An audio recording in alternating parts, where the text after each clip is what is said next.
بسم الله الرحمن الرحيم الحمد لله رب العالمين إلهي بان مهدله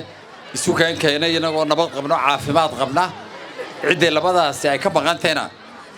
waynu ugu ducaynaa Ilaahay baynu uga bareenaa aad iyo aad waxaan ugu faraxsanahay inaynu maanta furayno dugsigii sare dhismihii lagu kordhiyay dugsiga Sheikh Ibrahim oo ah mid ka mid ah iskuulada ugu ardayda badan ardayda halka fadhida tiradoodana ka muuqata laakiin inamada iyo hablaha waxa la boodaa iskuulkan inay hablaha qori dhigtaan hablaha xamaasad baa ku jira hablaha waxa ka muuqda in iskuul cusub loo furayo xamaasad baa ku jirta marka su'aal la weydiiyo waxa ka jawaabayaan wiilasha laakiin waxa filayaa iyaguna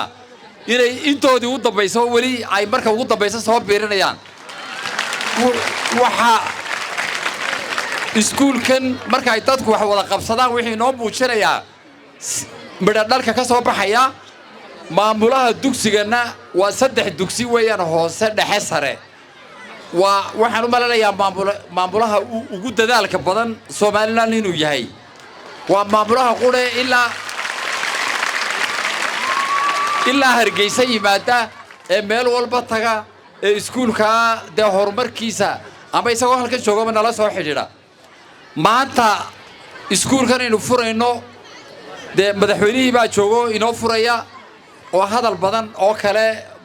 oran mayno laakiin anigu waxaan doonayaa inaan ku darsado iskuulka cusub aynu furayno maanta laga bilaabo waxa la yiraahdaa Maxamed Ibrahim Warsame Hadrawi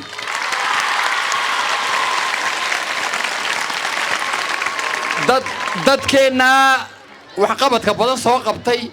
waxbarashada wax ku biiriyay halganka soo maray suugaanta wax ku biiriyay siyaasadda wax ku biiriyay Ilaahay ha u naxariisto Maxamed Ibrahim Hadrawi iyo intii kale ee dhimatay islaamka ahayd marka waxa aynu ku biirin karnaa waxa weeye magacooda oo aynu kor u qaadno Maxamed Ibrahim Warsame Hadrawi